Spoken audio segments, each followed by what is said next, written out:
over the weekend, I think we reported on Friday that the Republican National Committee was dumping $1 million in the last couple of days, maybe in like the last day of the governor's race in Louisiana.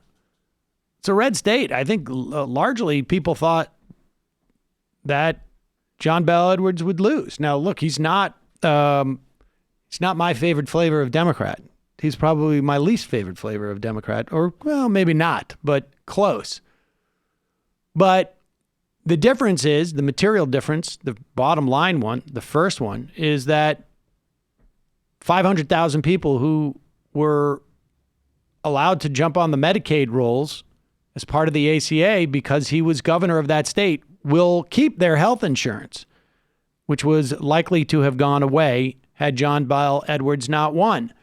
And we will be talking about this with our guest in a moment. But the other thing that's clear is that despite the tremendous reluctance that Nancy Pelosi exhibited, and to some extent still exhibits by narrowing the scope of this impeachment hearing, presumably because impeachment was going to motivate Republican voters beyond their already fairly motivated selves, that it would overwhelm Democrats. The thing that's clear over the elections that have happened in the past couple of weeks is that that's not in play. We can't measure what a lack of impeachment hearing would have done to Democratic turnout, but there's no evidence that it's necessarily juiced it more, but it certainly hasn't suppressed it either. And all the other arguments for impeachment stand. And here's Donald Trump. They're not wearing read the transcript T-shirts behind him. Apparently that was a bit of a flop last time. Those didn't do as well as the hats did. No. And, but here he is on stage. He's at a political rally in Bossier City, Louisiana. Bossier City. I've been corrected by our guest. Louisiana.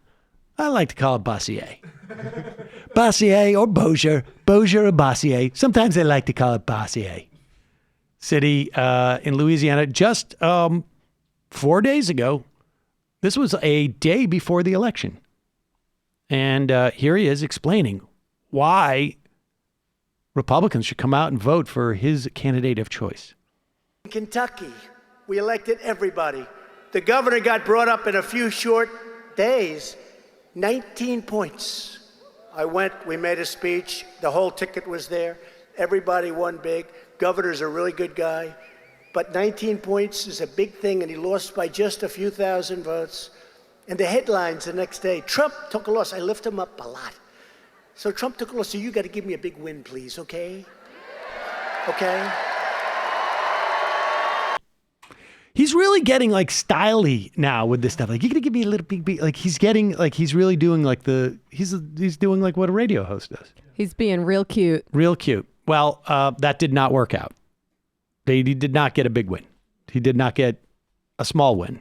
He did not get a win in Louisiana. And like I say, the most important thing about that is that 500,000 people will continue to get their health care. And in a moment, we will talk to our guest about the question of redistricting.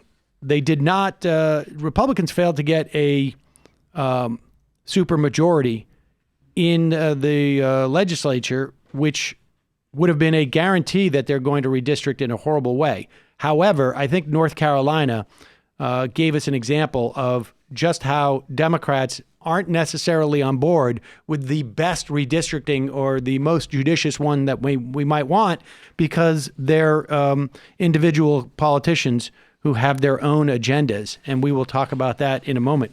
In the meantime,